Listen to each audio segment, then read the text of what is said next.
ঘোড়াশাল পৌরসভার সামনে শীতলক্ষ্যা নদীর ঘাটটির দেখভাল ও সংরক্ষণ করার দায়িত্ব পৌর কর্তৃপক্ষের। অথচ এখন সেই পৌর কর্তৃপক্ষ এই ঘাটটিকে ময়লা আবর্জনার ভাগাড়ে পরিণত করেছে বলে অভিযোগ উঠেছে। পৌরসভার পরিচ্ছন্নতা কর্মীরা প্রতিদিন এখানে ময়লা বস্ত্র ফেলায় ঘাটটি এখন ব্যবহারের সম্পূর্ণ অনুপযোগী হয়ে পড়েছে। তীব্র দুর্গন্ধে সাধারণ মানুষের পক্ষে এই ঘাটে যাওয়া তো দূরের কথা, পাশ দিয়ে হেঁটে চলাই দায় হয়ে পড়েছে। স্থানীয় বাসিন্দা ও ভুক্তভোগীদের সাথে কথা বলে জানা যায়, এই এলাকাটি হিন্দু সম্প্রদায় ও বেদ সম্প্রদায়ের লোকজন একসময় ঘোড়াশাল পৌরসভার সামনে এই ঘাটটি দিয়ে প্রতিদিন এই এলাকার কয়েকশো মানুষ গোসল ও যাতায়াত করতেন। গোসল ও গৃহস্থলীর কাজের জন্য ঘাটটি ছিল অত্যন্ত গুরুত্বপূর্ণ। কিন্তু গত কিছুদিন ধরে পৌরসভার কর্তৃপক্ষ শহরের যত্রতত্র থেকে সংগৃহীত বজ্র ও প্লাস্টিক বজ্র সরাসরি ঘাটের উপর ও নদীর পাড়ে ফেলছে। এখানে পৌরসভার ভিতরে থাকি, পৌরসভার লোকের আন্ডারের থেকে এদের সরকারি জায়গা আছে, কিনা জায়গা আছে ময়লা ফেলাবার জন্য।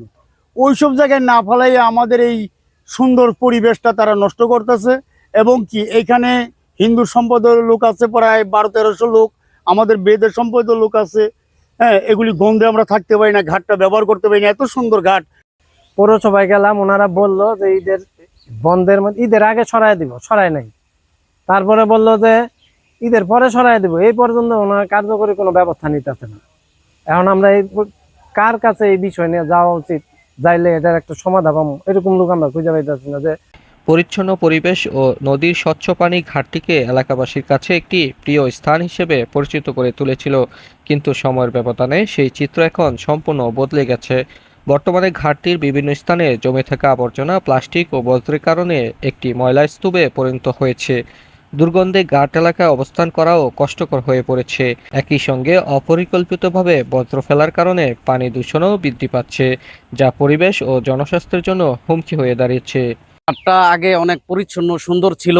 ইদানিং ঘোড়াশাল পৌরসভা কর্তৃপক্ষ এখানে ময়লা ডাম্পিং করছে।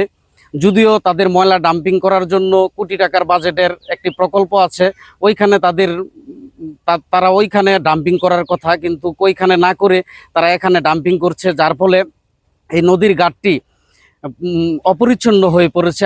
এদিকে উপজেলা প্রশাসন বলছে, দ্রুত সময়ের মধ্যে নদী দূষণ ও বজ্র নিষ্কাশনের দ্রুত ব্যবস্থা নেওয়ার কথা। সরজমিনে পরিদর্শন করব যে ওখানে আলটিমেটলি রাখার কথা না, কি কারণে রাখা হচ্ছে এটা যাচাই করে আমরা দেখবো, এবং ওখানে যেন পানি এবং পরিবেশ কোনোটির জন্য দূষণ না হয় আমরা খুব ইমিডিয়েটলি আমরা ব্যবস্থা নিচ্ছি।